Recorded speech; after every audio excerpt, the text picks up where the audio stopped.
Hey, welcome back to 65 Drums. My name's Justin. Today I'm doing my review of the Premier Powerplay-X. Now currently there's two different versions of this drum set. There's the Premier Powerplay for $850 that gives you one crash cymbal, and then it gives you a hi-hat that goes on the drum rack, not on an individual stand. And then you got the Premier Powerplay-X. For another $50, you get two crashes and a hi-hat that comes on a stand included in the box. So if we're being real here, that version of the drum set basically exists to make the bigger brother version look better. And I gotta say, this is the biggest electronic drum set I've ever played at this price tag. This would not have happened 10 years ago. Having a hi-hat on a stand, having the pad sizes of a TD17 KVX, all for around $900 is really interesting. But of course, there are things they had to cut out to make this price happen. So that's what this video is all about. Is it worth buying? Now, you'd be forgiven for thinking that possibly this is Premier's very first electronic drum set line. And that's because they haven't made anything in over 30 years. They did make one electronic drum set back in the mid-1980s though. It was called the Premier Powerpak. And I mean, Premier was serious. They thought Simmons was in trouble. Premier really thought they were about to change the game. The time has come. While everyone was rushing, we waited until we were ready with the ultimate in analog electronic kits. Now we're ready. The time has come. Apparently the time was never right for a sequel to that drum set. They never built out a whole line of Premier electronic drums in different price ranges. And then around 35 years goes by, they get bought out by the brand Gear for Music based in the UK, and now they're being reissued under this new ownership. Okay, so now let's jump into the sizes of the drums and cymbals and the specs of the drum module, and finally end things by talking about whether or not it's worth buying and how it compares to its main rival, which is currently the Roland TD07 DMK. Okay, so starting off with the drums, the kick and snare are both roughly 12 inches across. The toms, all three of them, are roughly 10 inches across. But of course, because these have inner plastic rims, just like the Roland PDX line of pads, that makes the actual playing surface a little bit smaller than the official spec list. I'll put the true sizes of the actual mesh playing material on screen here. For the cymbals, you get a two-piece 12-inch set of hi-hats that comes on a stand that comes included in the box. That's great. And then moving on to the crashes, these are both dual zone. They're also 12 inches across, very similar to the hi-hats. And then finally, you get a 14-inch 3-zone ride cymbal that does have bell, bow, and edge. All of these are chokeable. In my opinion, the cymbals are the most impressive part of the drum set, because when you have $900 electronic drum sets, the cymbals are usually dual zone, and they're usually really flimsy, like small, thin pads. I just don't like sub $1,000 cymbals, but on this drum set, they're actually pretty impressive. And they also have cymbal rotation stoppers underneath. It's kind of like an oval that's chopped in half. Just be aware that if you want to upgrade the module to some other one in the future, the ride cymbal does use a 1-cable connection. So don't use a module that uses like a Roland style 2-cable connection for bell, bow, and edge.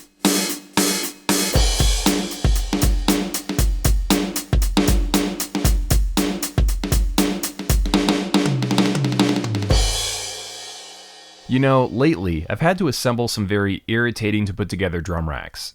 This, in comparison though, was a breeze. It was so quick and easy to assemble, mostly because there was no drum key involved, everything was thumb screws, and all the different clamps that hold the different pieces of drum tubing, they all open in half, and then you put them together. It just was very easy to assemble this. And then as far as other hardware, it does come with a dual braced hi-hat stand in the box that has a metal plate on the bottom, and it does have Velcro there so it can stick on the ground.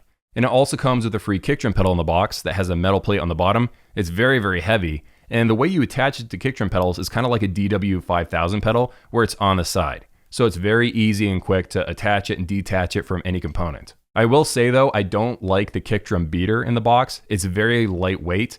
And just overall, I would upgrade the kick drum pedal to something else when you get the chance. But it's hard to complain because it's free and it's on a $900 electronic drum set. Okay, so now let's move ahead into the weirdness of this drum set. This has got to be the strangest pad internal setup I've ever seen in my life. You actually tune the drum head by turning one drum key, and that spins the drum head one way or another. This is a very odd way to tune your drums, and the only other drum set that I've ever played that has this sort of system is a Donner kit. So Donner and Premier probably use the same Chinese OEM.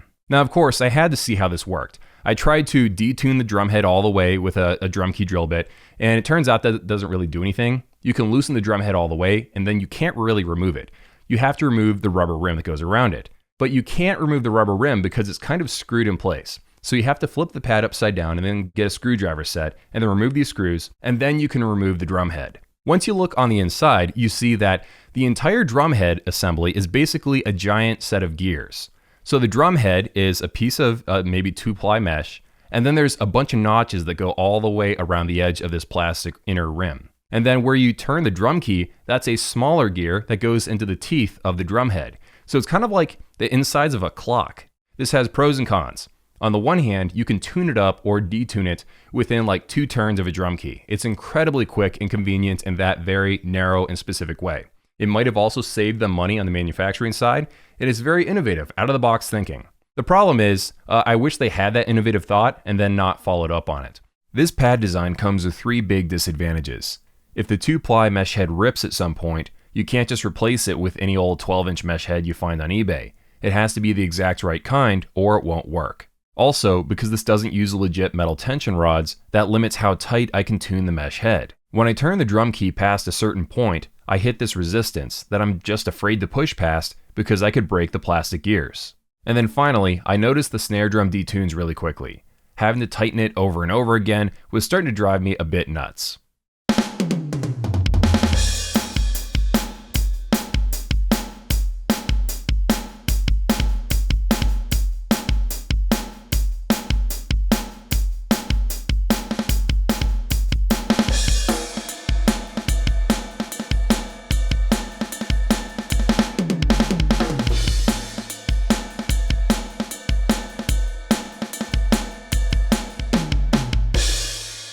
Okay, so now let's move ahead to the drum module. This thing is very interesting in good and bad ways.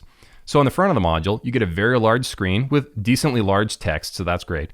You also get a whole row of faders, so you can adjust the volume of everything, either with the internal mixer or with the faders on screen. On the back of the module, you have the master right and left outputs that are 1/4 inch, you have MIDI in and out, you have USB MIDI, there's also like a thumb drive input, and you also have an extra input for like tom number 4 or whatever you want it to be. And then of course you have the mandatory headphone jack and aux input. Now as far as internal sounds and kits, there's not really that many, there's about 25 of them. And of course there's already some of that is going to be filler anyway, so you're probably only going to land on like 2 kits that you're actually going to be playing from day to day. And the sounds are very, very poor quality, as you'd probably expect from a drum set at this price. They say there's 423 samples, but I don't know if that's like including all the sample layers or including the individual instrument sounds. So I don't really know. They're not clear enough about that on the website for me.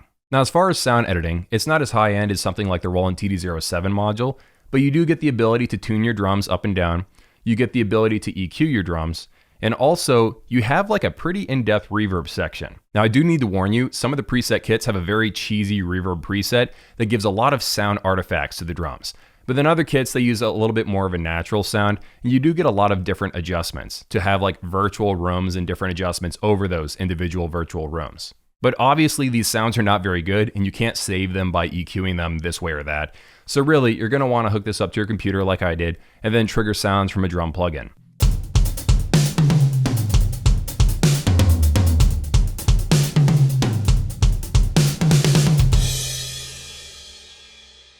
Using drum software with any cheaper electronic drum set really transforms the overall playing experience because you just have more fun.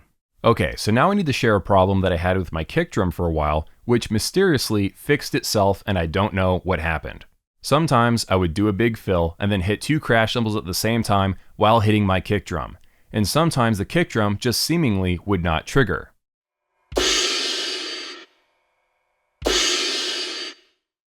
I tried all the usual strategies. Nothing I did worked. After watching back the footage, I eventually realized that it was triggering a kick drum sound. The module, when hitting 2 crash cymbals at the same time, sometimes would duck the volume of the audio down to a really, really low range. Now, I would love to tell you that I figured out a solution to this problem, but just one day, the module magically fixed itself.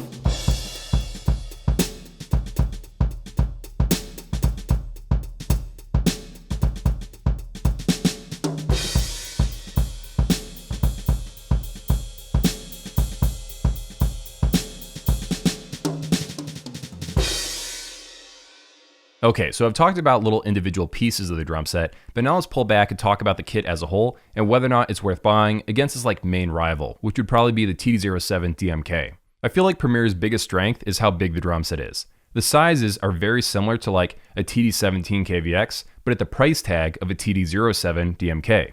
And that is really, really cool. And then also hardware comes in the box. It comes with the hi-hat stand. It comes with the kick drum pedal, which Roland does not include. But of course, that does come with weaknesses. The Roland drum set, I trust the durability of their pads a little bit more than Premier's. Also, the Roland drum modules just sounds way better.